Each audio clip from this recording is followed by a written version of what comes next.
Welcome to shops of blessing. దేవుని కృపలో భద్రపరచబడి నూతన దినములో ప్రవేశించాం. ఈనాటి దేవుని వాగ్దానం, నేను మీ పక్షముననున్నాను. Behold, I am for you. హెజ్కేలు గ్రంథం 36వ అధ్యాయం 9వ వచనం. Praise God. ఈ నూతన దినములో దేవుడు మీ కొరకు సిద్ధపరిచిన ప్రతి దీవెన ఆకాశపు వాకిళ్లు విప్పి మీ మీద కృమ్మరించునుగాక. మరి యొక్క నూతన దినాన్ని ఆరంభిస్తున్న నేపథ్యములో ప్రేమ కలిగిన వాగ్దానము ద్వారా దేవుడు మనల్ని దర్శిస్తూ ఉన్నాడు. ఎంతో ధైర్యపరిచి ఆదరణ కలిగించే అద్భుతమైన వాగ్దానం. నీ పక్షాన నీ వారు ఎవరు ఉండకపోయిండొచ్చు. నీ వెంట ఉండే శక్తి సామర్థ్యాలు ఇప్పుడు నిన్ను విడిచిపోయిండొచ్చు. కష్టమైన క్లిష్టమైన పరిస్థితులలో ఆప్తులైన వారెవరూ నీకు కనబడకపోయిండొచ్చు. దేవుడు అంటున్నాడు, నేను మీ పక్షమున ఉన్నాను. ఏ పరిస్థితుల్లో నువ్వు ఉన్నప్పటికీ నిన్ను ఒంటరిగా విడిచిపెట్టే దేవుడు కాదు. నీవు ఒంటరివి కాదు.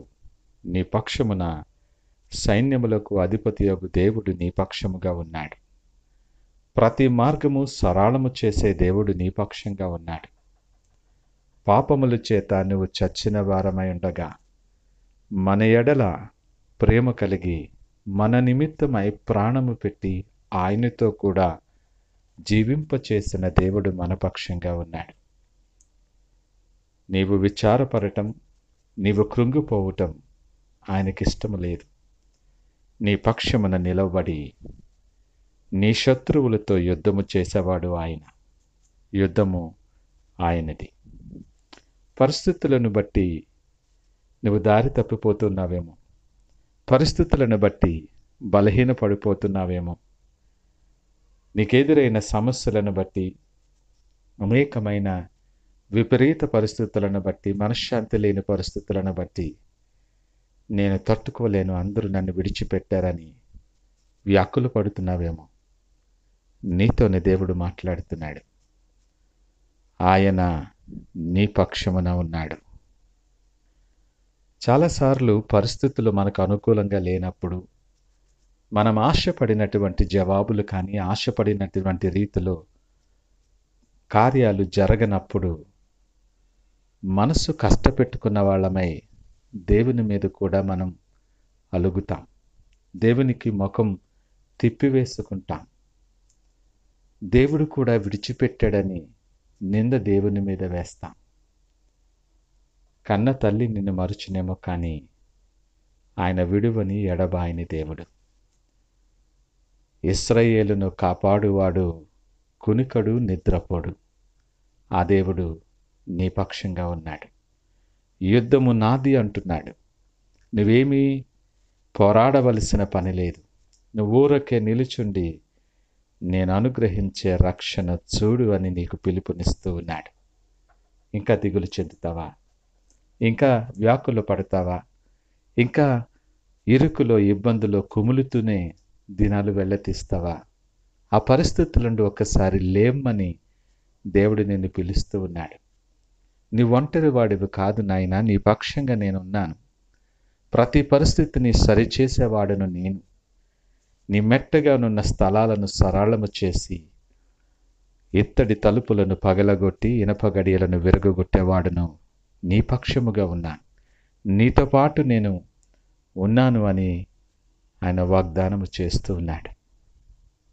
నీవెవరివైనా, నీ పరిస్థితి ఏదైనా, నీవు ఒంటరివి కాదని జ్ఞాపకము చేసుకో. మూయబడిన ప్రతి ద్వారాలను కూడా తెరవగలిగిన సమర్థుడు నీ పక్షాన ఉన్నాడు. అరణ్యములో నీకు త్రోవ కలుగు చేసేవాడు. ఎక్కడ త్రోవ ఎప్పుడూ లేదో మార్గము కనబడినప్పుడు నీ కొరకు మార్గము సిద్ధపరిచేవాడు ఆయన. పచ్చిక గల చోట్ల నిన్ను పరుండ చేసి శాంతికరమైన జలముల యొద్ద నిన్ను నడిపించేవాడు నీ పక్షముగా ఉన్నాడు. ధైర్యము తెచ్చుకో.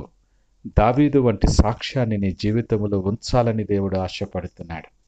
దావీదు మాట్లాడుతూ, గాఢాంధకారపు లోయలో నేను సంచరించినను ఏ అపాయమునకు భయపడను, నీవు నాకు తోడయుండు అని మాట్లాడతాడు. ఆ దేవుడే ఈ దినము నీతో కూడా మాట్లాడుతున్నాడు.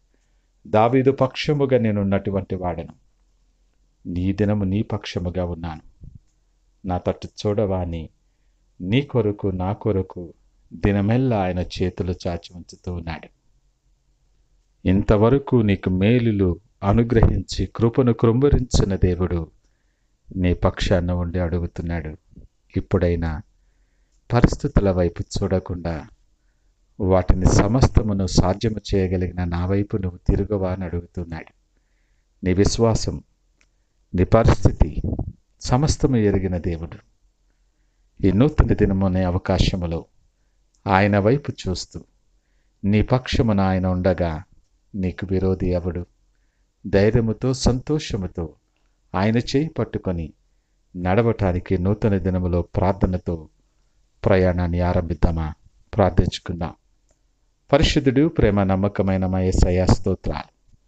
ఈ ఉదయకాల సమయం నాతో మాతో మీరు మాట్లాడారు, మీకు వందనాలు. మేము ఒంటరిము కామని మా పక్షముగా మీరు ఉన్నారని మమ్మల్ని ధైర్యపరిచిన నీ వాత్సల్యతను బట్టి, ప్రేమను బట్టి మీకు వందనాలు. మా ఎదురుగా ఉన్న శత్రువు ఏదైనా, ఎలాంటి పరిస్థితి అయినా నీవు మా పక్షమున ఉండగా మాకు విరోధి ఎవరూ లేరు.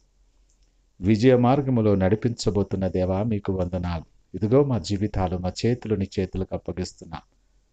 మీరు మా కొరకు సిద్ధపరిచిన మార్గాల్లో నడిపించి దీవించి మీరే మహిమ ఘనత ప్రభావాలు పొందమని యేసు నామమున అడిగి వేడుకొనుచున్నాము తండ్రి. ఆమేన్. God bless you.